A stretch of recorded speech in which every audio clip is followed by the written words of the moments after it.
Skeletal system. In this video we will discuss about the skeletal system. जब भी हम skeletal system की study करते हैं तो उसको कहा जाता है osteology. Osteology. The word osteology है वो दो वर्ड्स पे मुश्तमिल है. एक है वर्ड ऑस्टियो और एक है वर्ड लॉजी. जो ऑस्टियो होता है ना, ये ऑस्टियो का वर्ड जहां भी आएगा ना, इसका मतलब होगा ये रिलेटेड किससे है, बोन से. और लॉजी तो यू मे नो के लॉजी कहा जाता है किसी भी चीज की स्टडी को, उसकी रीजनिंग, उसकी थॉट्स क्या को. तो osteology is the study of skeletal system. तो बेसिकली स्केलेटल सिस्टम में हमने बोन्स के बारे में ही पढ़ना होता है. तो पहले हम देख लेते हैं कि कौन सी चीजें मिलके जो है वो स्केलेटल सिस्टम बना रही. स्केलेटल सिस्टम के अंदर बेसिकली हमने दो चीजों के बारे में पढ़ना होता है. एक होती है हमारी बोन्स, सेकंड होती है कार्टिलेज. हमारा स्केलेटल सिस्टम क्या है? बेसिकली अगर हम अपने स्केलेटन को ही पढ़े ना तो वो हमारा स्केलेटन सिस्टम है. तो हमारे स्केलेटन जो है पूरा, उसके अंदर हमारे पास क्या चीजें होती है? उसके अंदर हमारे पास बोन्स होते हैं और हमारे पास कार्टिलेजेस होते हैं. बोन्स तो आपको समझ आ गई कि जो हमारी हड्डियां होती हैं, जो कि एक टफ पार्ट होता है हमारे स्केलेटन का, वो हमारे पास बोन्स होती हैं. जो सेकंड पे हमारे पास थोड़ा सा इलास्टिक और थोड़ा सा फ्लेक्सिबल पार्ट होता है हमारे स्केलेटन में, जो कि कनेक्टिव टिश्यू के तौर पे काम कर रहा होता है, वो हमारे पास क्या होता है, कार्टिलेज.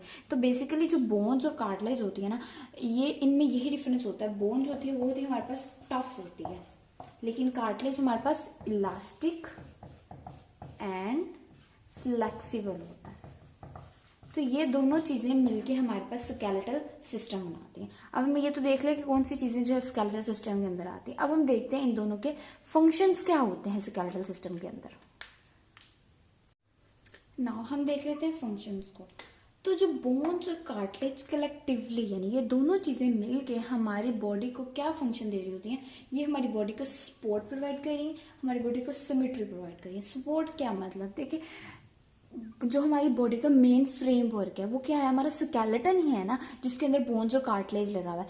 तो वो स्केलेटन अगर ना हो तो हम ना चल सकेंगे ना फिर, क्योंकि हमारी हर एक चीज जो है वो स्केलेटन के ऊपर लगी है, हमारे मसल्स उस पर लगे हुए हैं और हम मूव कर सकते हैं तो उसी की वजह से. तो हमारी जो मेन जो हमारा सपोर्टिव सिस्टम है ना, वो जो मतलब हमें मूवमेंट्स के अंदर या हमें जो मेन हमारी बॉडी को सपोर्ट करे, हमारी बॉडी की स्ट्रक्चर्स को मेनली सपोर्ट कर रहा है, वो हमारे पास होता है हमारा स्केलेटन, जो दो चीजों पे होता है, बोन्स और कार्टिलेज. सेकेंड होता है सिमेट्री. सिमेट्री का मतलब जो सिंपल मतलब होता है ना, वो होता है बैलेंस.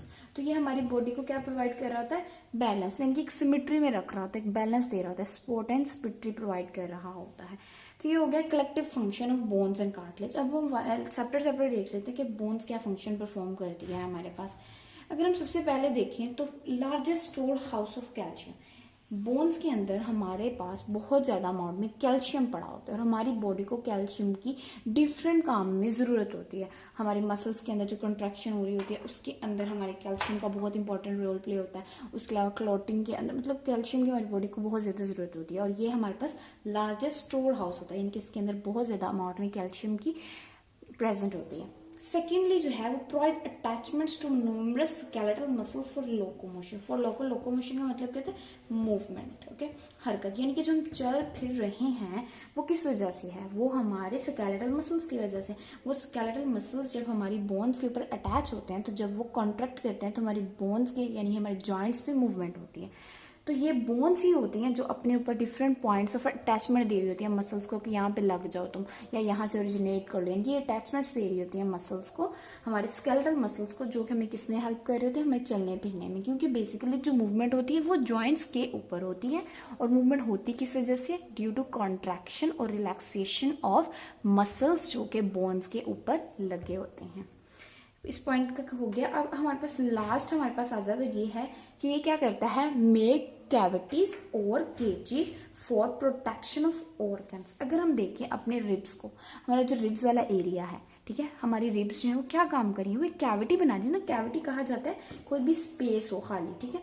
तो जैसे केज का मतलब वैसे अगर देखें तो पिंजरा टाइप होता है ना, जैसे हमारे बर्ड्स वगैरह जिसके अंदर रखते हैं तो वो केजेस होते हैं, तो वो किस तरह से फ्रेमवर्क डिज़ाइन हुआ होता है और उसके अंदर हमारे जो है ना वो सारे बर्ड्स वगैरह होते हैं। तो इसी तरह हमारी बॉडी के अंदर अगर हम देखें अपनी रिब केज को, या हमारी जो थोरेसिक कैविटी है वही रिब केज होता है हमारा, तो हमारी रिब्स जो होती है ना वही हमारी थोरेसिक कैविटी बना रही होती है। और रिब्स किस तरह से हमारी बॉडी को उसने आगे से पीछे तक कवर किया होता है, आगे स्टर्नम होती है, पीछे हमारा वर्टिब्रल कॉलम होता है, और उसके अंदर क्या पड़े होते हैं, हमारे बहुत ही ज़्यादा सेंसिटिव और वाइटल ऑर्गन्स पड़े होते हैं, हार्ट, लंग्स वगैरह। और अगर वो रिब्स आगे ना हो तो ज़रा सा हमें किसी चीज़ का ट्रॉमा या कोई भी चोट लगती है तो हमारे ऑर्गन्स का प्रॉब्लम हो सकता है डायरेक्टली अगर ऐसा।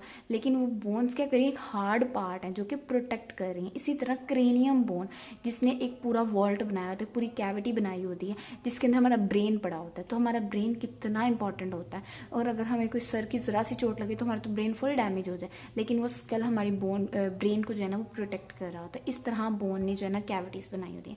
तो ये तो हो गए मेन फंक्शन, यानी कि जनरल फंक्शंस किसके, बोन्स के। अगर हम बात करें कार्टिलेज की, तो कार्टिलेज क्या फंक्शन मेनली परफॉर्म कर रहा था, it keeps the respiratory system patent.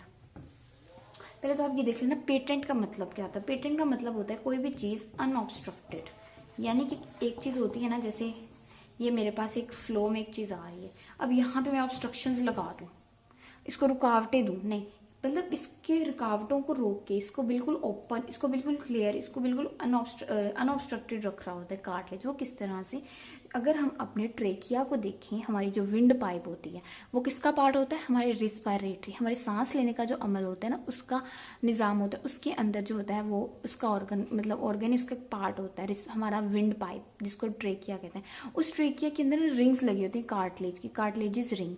अब वो रिंग्स क्या करती हैं, हमारा ट्रेकिया जो है वो कहीं कोलैप्स ना कर जाए, वो उस रास्ते को खुला रख रही हैं, वो अंदर डिस्क से डली हुई होती हैं और हमारे रिस्पायरेटरी पाथ को बिल्कुल पेटेंट कर रही होती हैं, ताकि वो कोलैप्स ना कर सके, और हमारे रिस्पायरेटरी सिस्टम को जो है ना उसका फ्लो बहुत स्मूथ रखा होता है। तो ये दो काम होते हैं हमारे बोन्स और कार्टिलेज के मेनली, और यही